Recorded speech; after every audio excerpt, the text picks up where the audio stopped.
First Perry Sudbury. This is Mr. Robert, Gia. and we're here for our January lesson. So, our lesson today is It Takes Empathy. All right, and it's all about the activation of intention. Do you know what empathy means? Yes. What does empathy mean? It means when you're giving kindness. Not exactly. I mean, empathy can be a kind of kindness, but it's not giving kindness. Any other thoughts? Do you know what empathy means? No. How about you? Yes?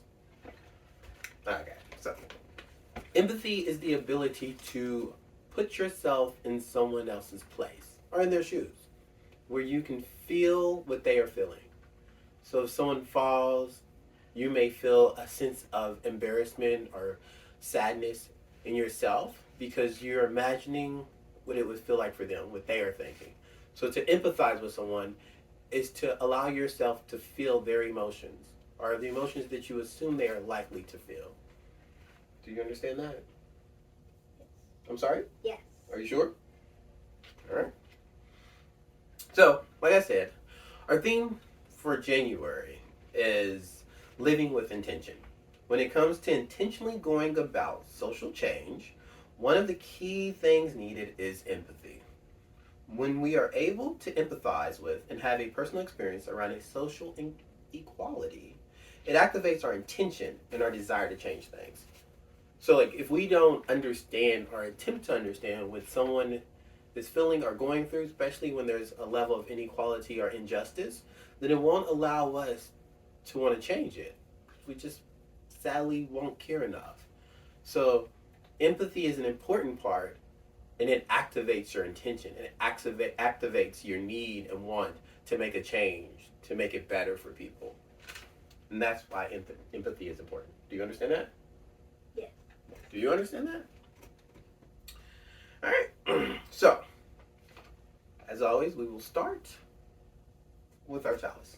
All right. Do you remember our chalice words? I have. What? What's not times day? Yeah, but do you remember them? Do you remember them? Or any like close to it? Yes. I'm sorry. Yes. All right. And so, as I light the chalice, you may start. I have eyes to see. I have ears to listen. I have a mouth to speak truth, and I have a hand to help. Thank you. Well. All right.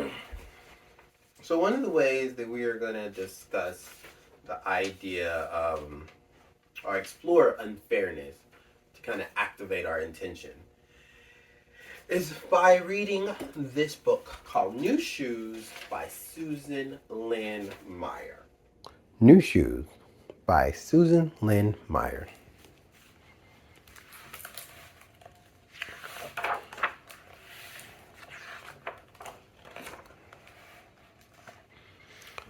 My cousin Charlotte hands me the package as we stand outside Johnson's Shoes.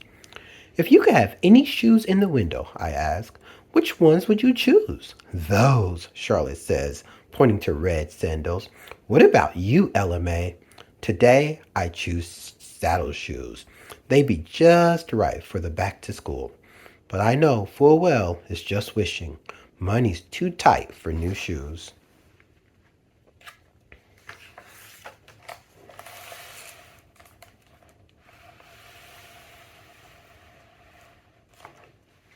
When I get home, Mama opens the package. Winslow's shoes are in good shape, she says. She hands them to my brother Clayton. That's the way we always hand them down. Winslow's shoes go to Clayton, Charlotte's go to me. I clean Charlotte's old shoes, but when I put them on, they pinch my toes. I show Mama. Mama sighs. We'll just have to scrape together money for new shoes. Shoes I pick out myself? I can't believe it. On Saturday, we're going to Johnson's.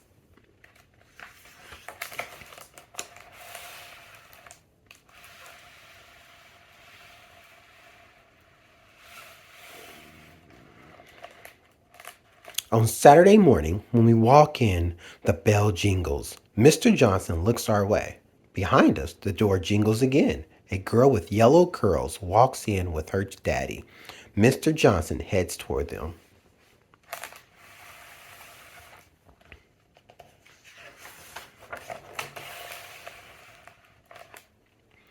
Mama and I walk to the back of the store and stand against the wall. That blonde haired girl tries on shoes, posing in front of the mirror. I sigh. Weren't we here first? But I know colored people always have to wait. Finally, the girl's daddy buys her a new pair of shoes and they leave.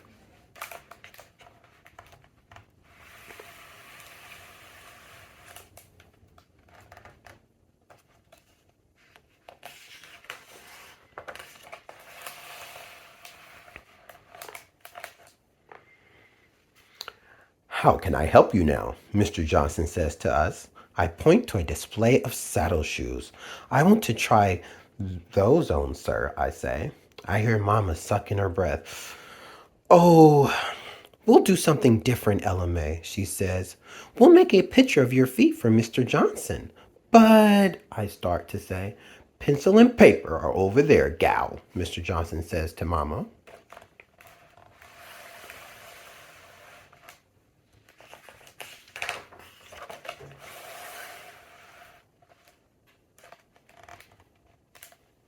Mama traces my feet. Mr. Johnson takes the paper and comes back with a shoebox. Mama holds the shoes next to me. Mr. Johnson fidgets.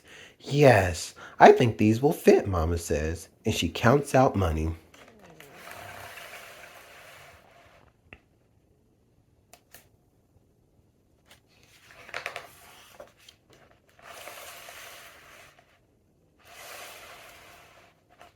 Rain is pouring down when we leave.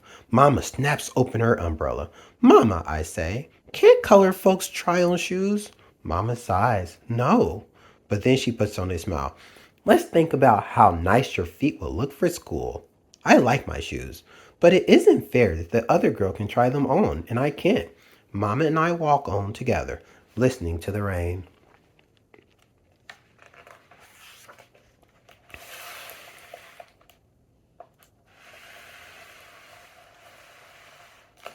The next day in the schoolyard, I show Charlotte my shoes, but then I tell about what happened at Johnson's. Charlotte nods. That's happened to me too, she whispers. Even though I have new shoes, I feel bad most of the day. But then during spelling, I have an idea. I tell Charlotte as we walk home. Yes, she says, I'll help.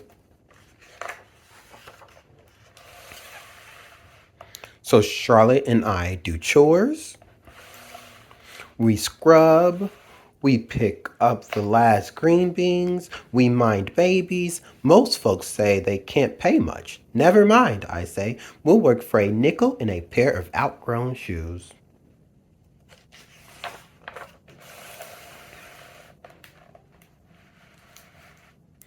At the end of the month, we line up the shoes on empty shelves in the old barn next to our house. Charlotte scoops up the coins. I'll go buy the polish, she says.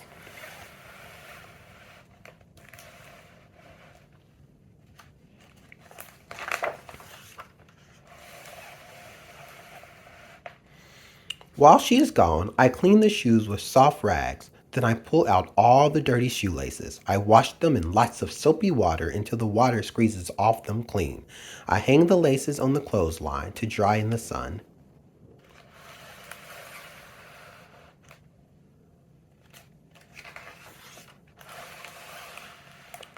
Charlotte comes running back. I call red, she says. She uses a nickel to pry open the red tin, and I open the black. I take a pair of shoes and rub the polish in. Then I scrunch up my hand inside, smoothing out all the wrinkles, and buff the shoes until they shine.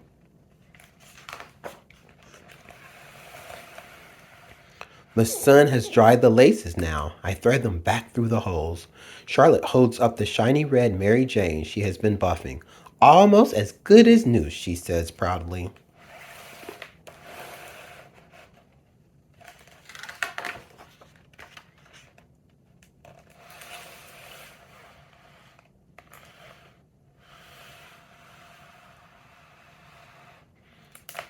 The neighbors know we are ready to open even before the paint on our sign is dry.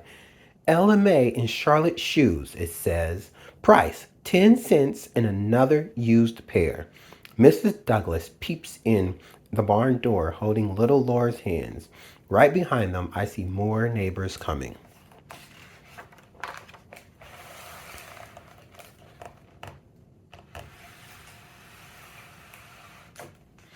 Look at this, Mrs. Douglas marvels. No need to go to Johnson's now. Then she hesitates. Last time the shoes from Johnson's gave my Laura blisters, she says. Can she try these on to see which one fits best? Charlotte and I smile. We hold our heads up proud. Yes, ma'am, she can, I say loud and clear. In our store, anyone who walks in the door can try on all the shoes they want. And new shoes. Arthur's Note. Ella May is a fictional character, but the discrimination that she faces was very real. Until the mid 1960s, many places in America had laws and traditions known as Jim Crow or segregation that were unjust to African Americans. Segregation was especially strong in the South, but it could be found throughout the United States. Under Jim Crow, black citizens were often prevented from voting. In many places, black children had to go to separate schools from white children. The schools were supposed to be separate but equal, but in reality, the schools set aside for black children were more crowded and run down than those white children attended. Blacks had to sit in the back of public buses and trains. Sometimes, if the seats for whites were full, blacks had to give up their seats to whites. Blacks had to use separate bathrooms and water fountains. Many lunch counters and restaurants would not serve African Americans. In stores, African Americans often had to wait until all white customers had been served, and African Americans were not permitted to try on clothes, hats, or shoes. But as Ella May and Charlotte do, African Americans found ways of fighting back against the unfair system. For example, some people decided never to spend money at a restaurant that would only serve them by handing food out the back door. People also came together and organized to fight for injustice. This struggle came to be called the Civil Rights Movement. In 1964, the Civil Rights Act made it illegal to discriminate against people because of their race, color, sex, religion, or national origin.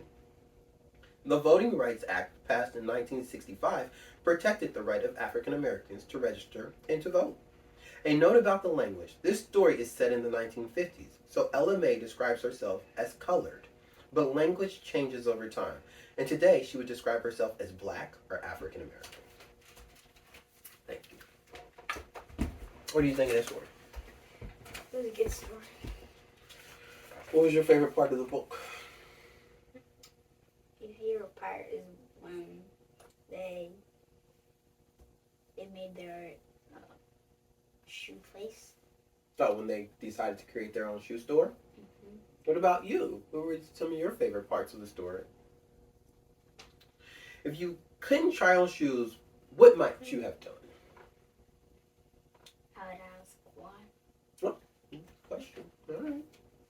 What did you think about the shoe store that the girls opened up? It was a very good store. They used fairness and they were nice to everybody. What did you think about the shoe store they opened up? Let me know. What have you come up with when you are being treated? No, I'm sorry. What have you come up with when you are being treated unfairly? Like, if you felt like maybe someone was treating you unfair, are there things that you've done to make yourself feel like better about the unfair treatment or to counter that unfair treatment? Have any of you?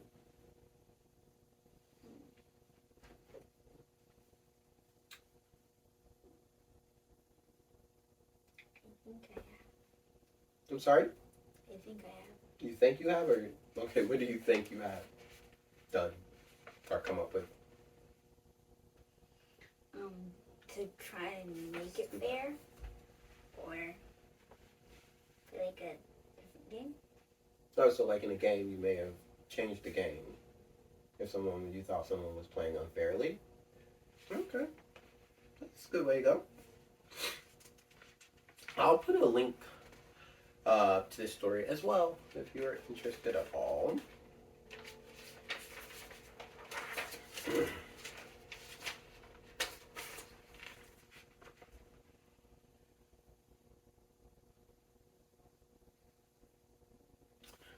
So, that was the face because I have a song, and I was trying to figure out if we were going to sing it or not. But I guess we might as well. Alright, so, it's called Finger Play. So, we're going to fight unfairness with this, and it goes like this. Come on over and clap your hands, come on over and clap your hands, come on over and clap your hands together. Together we will make a fair world. A fair world. Clap your hands, boys. Okay, you can, well, we've already done that part. Now you gotta get up, get up. Come on over and jump up high. Come on over and jump up high. Come on over and jump up high. Jump up high together. Together we will make a fair world. And come on over and swing your arms. Come on over and swing your arms. Come on over and swing your arms. Swing your arms together. Together we will make a fair world. There you go. Thank you.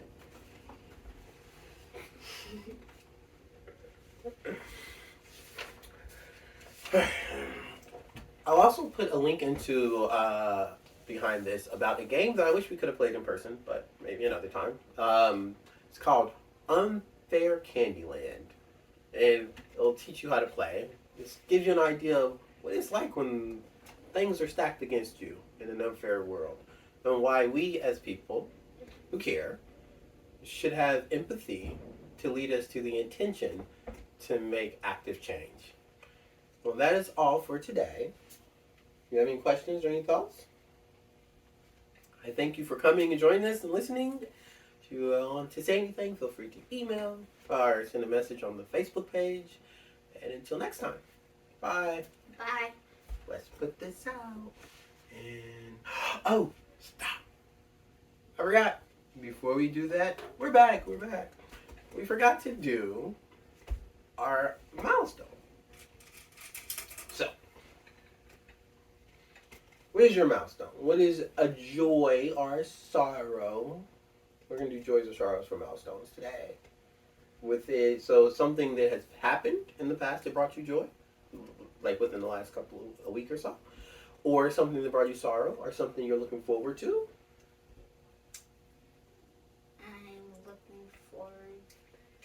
Looking forward to some birthdays that are coming up. No? Alright, go ahead. So joy, birthday. My joy is first of all that I had a lovely holiday break, and that was really good. So Christmas, New Year. And then my birthday is coming up in 2 weeks, and that is exciting as well because I like to celebrate myself. But all right. Well, thank you very much. Now we are actually going to say goodbye. I'm going to put my milestone in there. If you have stone too, you can share a milestone, a joy or sorrow or anything. Okay. Bye again. This time for real. Bye. And let's blow it out. Oh, it came back. It's a trick candle. Oh, there you go.